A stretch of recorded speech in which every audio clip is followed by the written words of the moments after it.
Rajyasabhayil ഭരണഘടന ചർച്ച തുടങ്ങി ധനമന്ത്രി നിർമ്മല സീതാരാമൻ സംസാരിക്കുകയാണ് തത്സമയം. And that term was used by one eminent congressman. And that eminent congressman, I'll take his name, sir, because I have to quote him, Shri Mohan Kumar Mangalam. He had said that the government will appoint chief justices based on the government's assessment of their philosophy and outlook, telling the parliament in 1973, I quote, "Certainly, we as a government have a duty to take into consideration," I'm putting it in brackets. "Certainly, we as a government have a duty to take the philosophy, the outlook of the judge in coming to the constitution, in coming to the conclusion whether he should or should not lead the Supreme Court at this time." I repeat this quote, sir. "Certainly, we as a government have a duty to take the philosophy and the outlook of the judge in coming to the conclusion whether he should or should not lead the Supreme Court at this time." Unquote.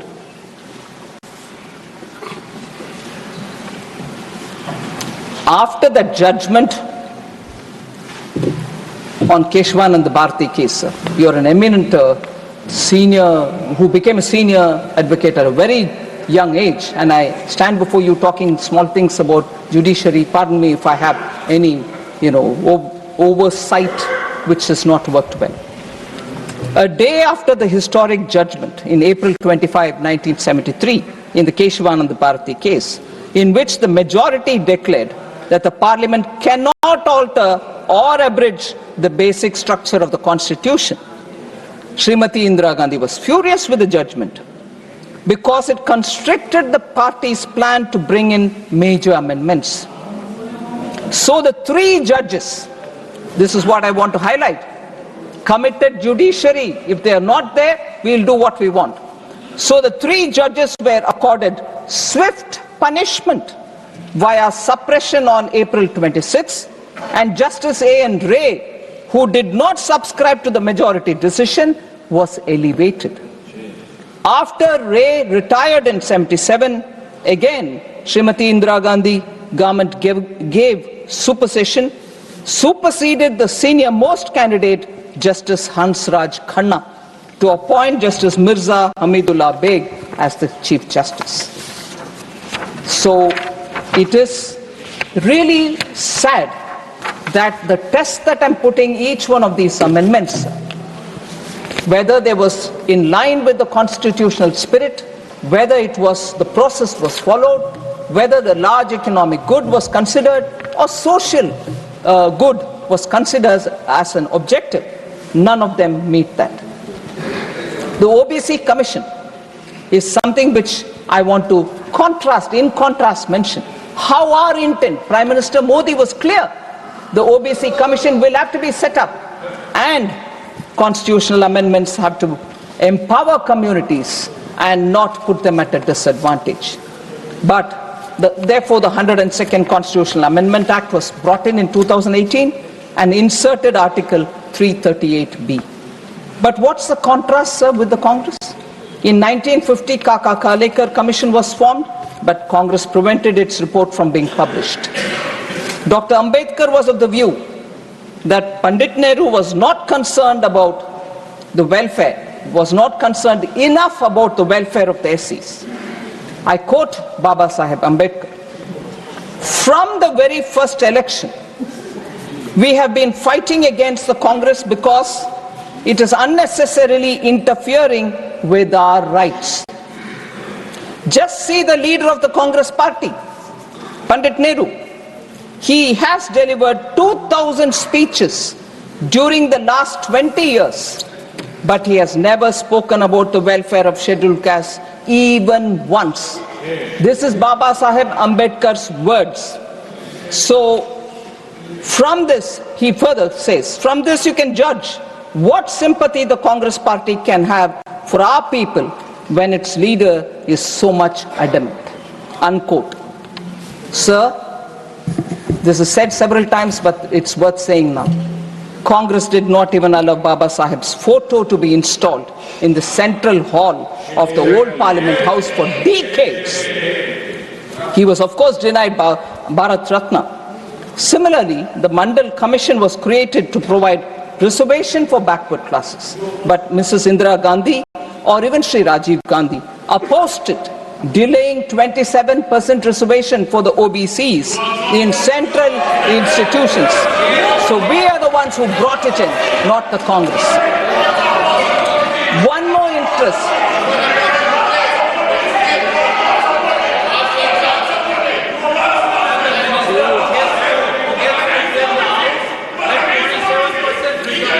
One more instance of how the GST, which was again a constitutional amendment which has to be brought in.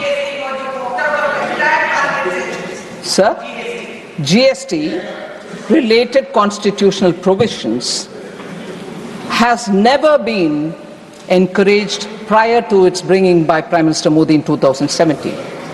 Sir, this started very quickly to trace the timeline, sir. Shri Atal Bihari Vajpayee was the first to suggest during the NDA rule in 2000 to get going with the GST. However, the sincere efforts that he made could not realize or could not see the light of the day. And the 10 years after his tenure, led by the UPA, did not much do to get it on board. Sir, within 2 years after the introduction in the Parliament of the GST related 101st Constitutional Amendment Act was passed and ratified by more than 50 states with effect from 8th September 2016. Just the data will tell you, sir, where the Congress party was.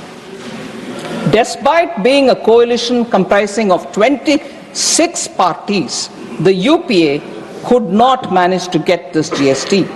Even Congress-ruled states were opposed for the GST to be brought in. 2012. I'll say that as well. I'll say that as well. That will also be said. 3 BJP-ruled states. 3 BJP-ruled states also opposed. I don't hide facts. 3 BJP-ruled states also opposed, including Gujarat. I'm saying that. Sir,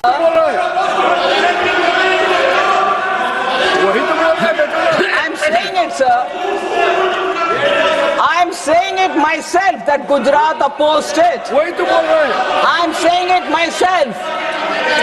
अरे नंबूत्री बात government को save नहीं कर पाया कांग्रेस से, आप क्या खड़े हो रहे हो? कम्युनिस्ट है, बैठ जाओ. Sir, 3 non-BJP ruled states, sir. So I don't. 3 non-BJP ruled states. I said about Gujarat, now I'm saying non-BJP ruled states, including Congress-ruled Maharashtra, opposed provisions of the UPA's GST. So if they want to first shout about Gujarat, I'm saying it myself. But please do shout about Maharashtra as well. No, they want to pretend they were all ready. They were not ready. Sir, Congress-led ruling UDF government, all right, in Kerala voiced severe concerns. Okay, sir, left front opposes, UDF opposes, Congress is part of the UDF, but no, they will never say that. One Gujarat is what they want to say. And I'll tell you why Gujarat had to oppose also. So, they could not bring the GST amendment. When we bring it, this is how they would like to shout about it. But I'm sorry. I'm not lying, sir. I'm sorry.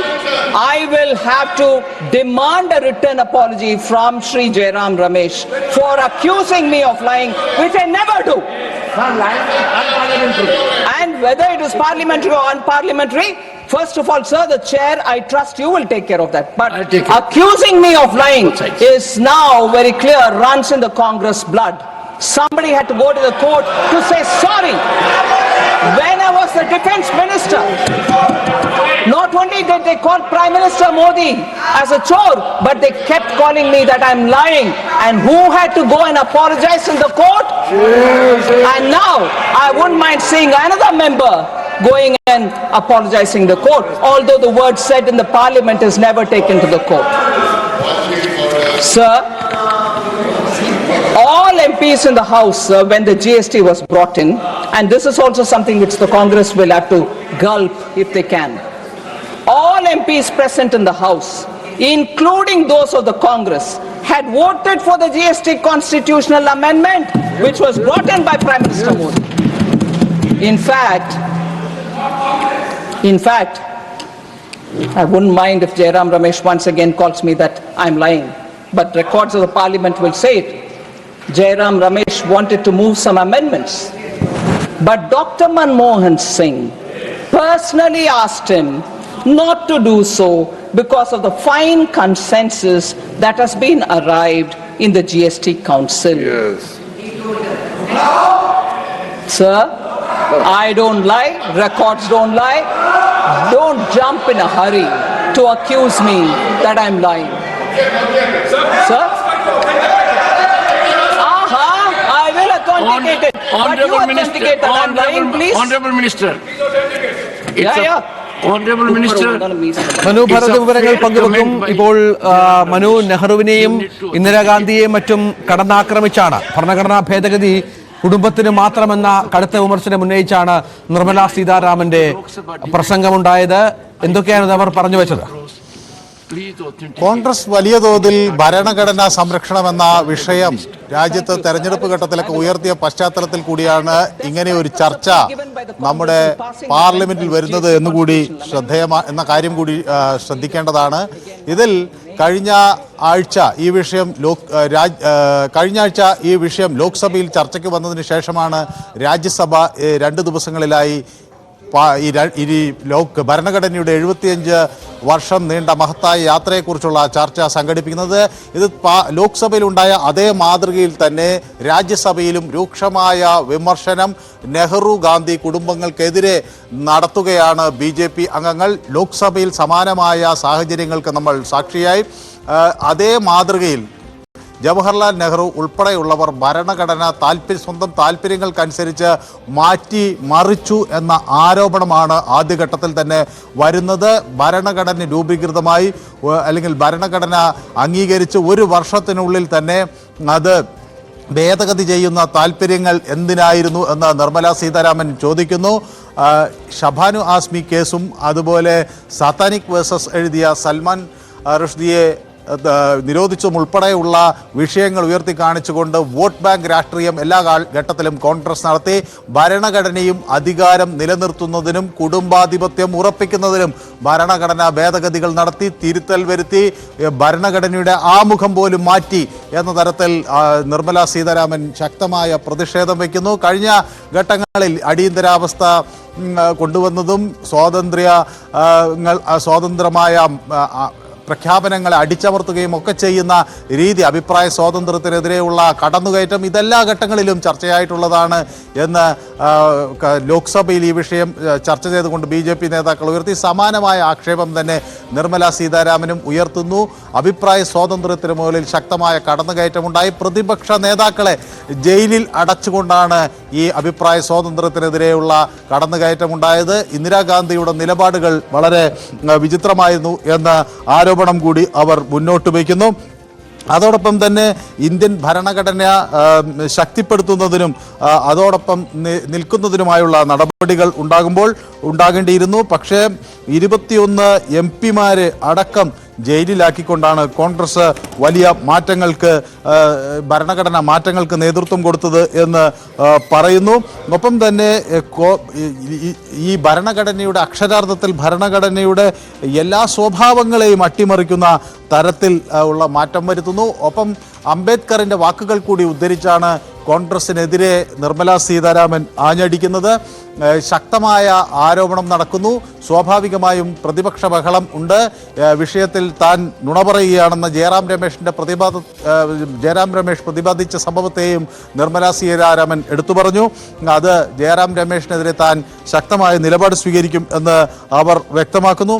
ഏതായാലും പാർലമെൻറ്റിൻ്റെ ശീതകാല സമ്മേളനം ഏറ്റവും ചൂടുപിടിച്ച അല്ലെങ്കിൽ പാർലമെൻറ്റിൻ്റെ ശൈത്യകാല സമ്മേളനം ഏറ്റവും ചൂടുപിടിച്ച ചർച്ചകൾക്ക് തന്നെ വേദിയാകുന്നു. നാളെയും ഈ ചർച്ചകൾ തുടരും. സ്വാഭാവികമായി കഴിഞ്ഞ ദിവസം പ്രധാനമന്ത്രി നടത്തിയ പ്രസംഗം കോൺഗ്രസിനെയും അതുപോലെ അന്ന് ഇന്ത്യ ഭരിച്ചിരുന്ന ഇന്ദിരാഗാന്ധിയെയും നെഹ്റുവിനെയും ഒക്കെ രൂക്ഷമായി വിമർശിച്ചുകൊണ്ടുള്ള ഒരു പ്രസംഗമാണ് ലോക്സഭയിൽ പ്രധാനമന്ത്രി നടത്തിയത്. സമാനമായ പ്രതികരണങ്ങൾ രാജ്യസഭയിലും അടുത്ത ദിവസങ്ങളിൽ BJP അംഗങ്ങളുടെ ഭാഗത്തു നിന്ന് ഉണ്ടാകും എന്നാണ് പ്രതീക്ഷിക്കുന്നത്.